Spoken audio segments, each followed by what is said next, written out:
have extreme energy. I'm just wondering if you have any tips on nutritional changes or tips in their schedules, activities throughout the day that might help them keep an even keel with their energy levels throughout the entire day. I understand that one. I could use some help there too. So can I. I've got 4 children. The remarkable thing about kids, and this is what HealthCore focuses on so much, is they're the future, right? They always will be. But the life that they live today is a much more complicated one than the ones we were exposed to when we were really young. And by the way, if you're 25 years old, I'm still speaking to you because the world has changed even in the 10 to 15 years since you were a young teenager.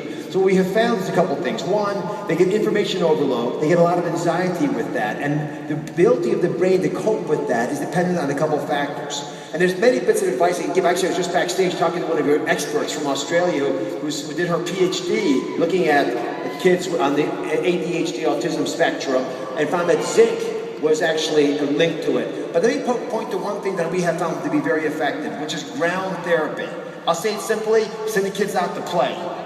And it sounds like a simple, innocent idea. It has been very effective. You know, so you got to get rid of the allergies that might be hindering the ability of the brain to cope with stress. There are many factors that can play there. But the reality is we are electrical beings, and we have to go to ground. We literally have to discharge electricity. So when you stand on ground without rubber soles, that's what happens to you. And there's a whole argument now, and some reasonable research coming out looking at what seems like a crazy, hokey idea.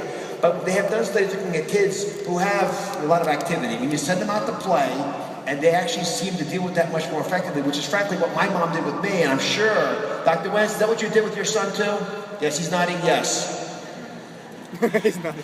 It's amazing how therapeutic running through the sprinklers on the grass is. So get your kids out and playing. I think we have another question.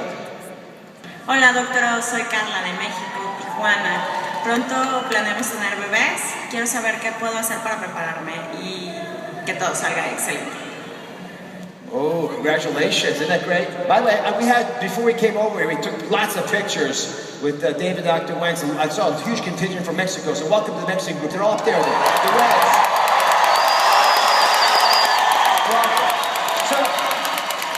If you, and listen carefully, because we're going to talk a little bit about how you message out to people over the course of our conversation today. When you talk to people, women who are premenopausal, in other words, who could become pregnant, they all have to hear this message.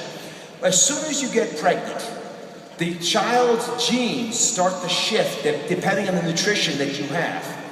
And so if they don't have the right nutrition in their body when they conceive, you are already a little bit behind. Unfortunately, 50%, that's 1/2 of all women who get pregnant, don't know they're pregnant until later on in the pregnancy. So you have to start by taking prenatal vitamins as soon as you start having a menstrual cycle, and you keep taking those prenatal vitamins until you go through menopause. That would be the most important bit of advice that I would give to this questioner. Included in that multivitamin should also be, or added to it, with supplements including omega-3 fatty acids, because we know it affects the kid's brain. But I'll tell you a quick study that was done. In the Second World War, in the Netherlands, there was a famine, because during the war, the Germans had taken part of their supply line, and they didn't have enough food even for their own people. So the women in the Netherlands were given a calorie count that was about 1,000 a day. And these women were able to survive the famine. The war ended.